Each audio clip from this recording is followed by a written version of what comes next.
So today we're going to talk about confidence intervals. So up to this point, we have used a point estimate or just a single value to try to estimate a population mean. The point estimate we have tried to use to estimate a population mean, or mu, is the sample mean, right? And we use the notation x bar. Now, is the sample mean likely to be exactly equal to the population mean? No, not usually. So how accurate is our estimate? So in other words, how close to the population mean is the sample mean? Well, that depends on a lot of factors, including how representative our sample is, how large our sample is, and how much variability there is in the variable we are trying to measure.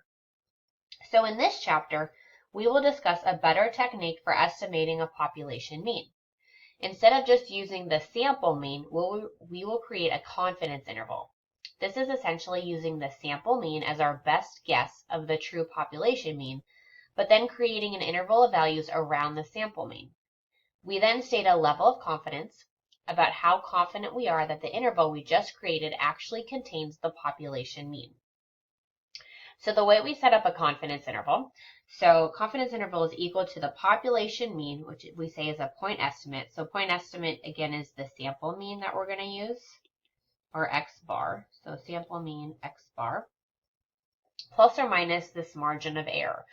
And we'll actually have a formula for the margin of error on our next page. But just so right now, we have our sample mean minus the margin of error, comma, the sample mean plus the margin of error. So we get this interval, right, basically on like a number line if you think about it. So just as a note, sometimes the margin of error for a confidence interval for a population mean is frequently called the error bound mean. So EBM, you may see that in your homework. So just keep that idea in mind. I think sometimes our homework also uses margin of error is ME, so 2 capital letters. So you may see that as well.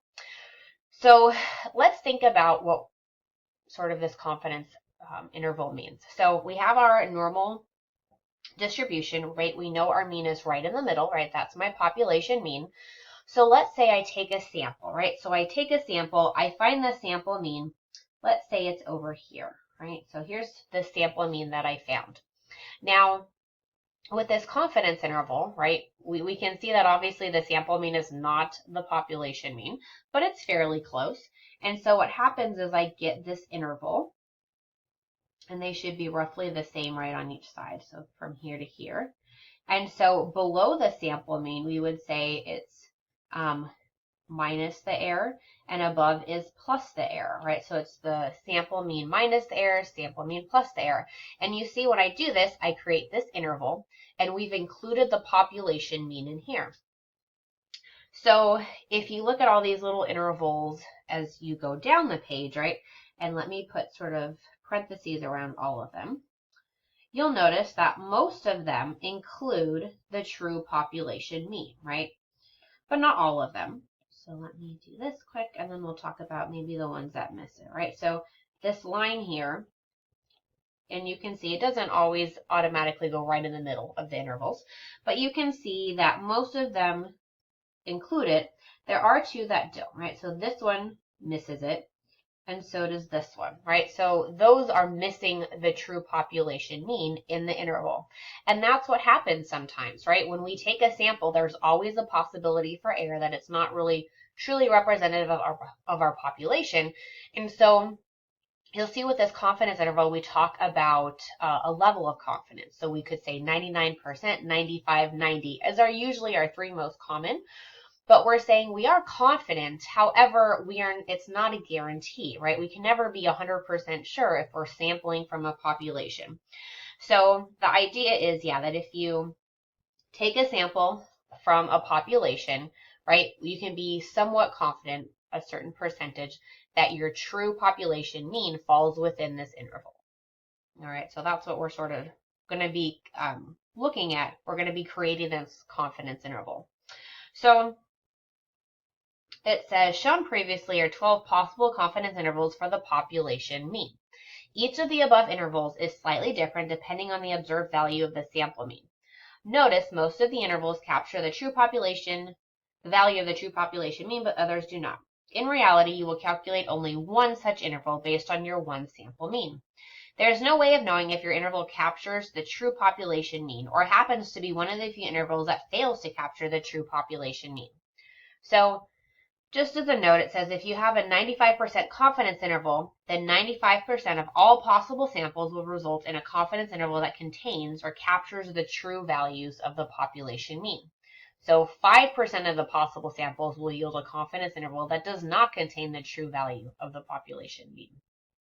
So when we say we are 95% confident that our confidence interval contains the population mean, right? So 95% we would say is right. There's sort of that 5% that there is that possibility it doesn't. So confidence interval will take the form. Again, our confidence interval is our point estimate. So X bar usually plus or minus the margin of error. So in order to use a Z distribution for the confidence interval, we need to verify the assumptions, right? The sample is random and the population is normally distributed, or the sample size is greater than or equal to 30. If both of these are true, right, in general, the confidence percentage, right, level of confidence interval for a population mean, again, when the population is known. Remember, for a Z distribution, you need to know the population standard deviation. If you have the sample standard deviation, it's probably our T distribution, and that'll be discussed a little bit later.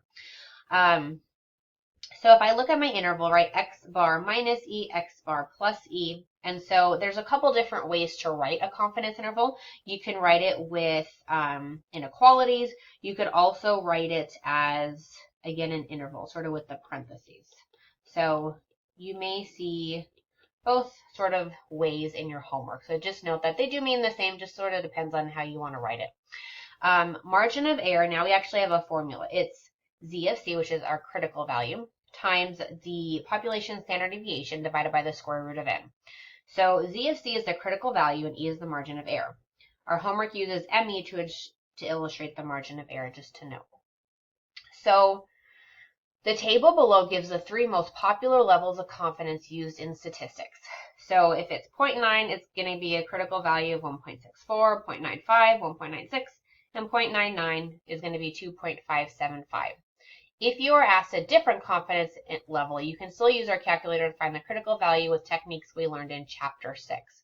So we'll continue on with this section. We'll actually figure out how you can find a critical value and create our first confidence interval. But right now, we just want to introduce sort of what is this idea of confidence interval and what does it mean.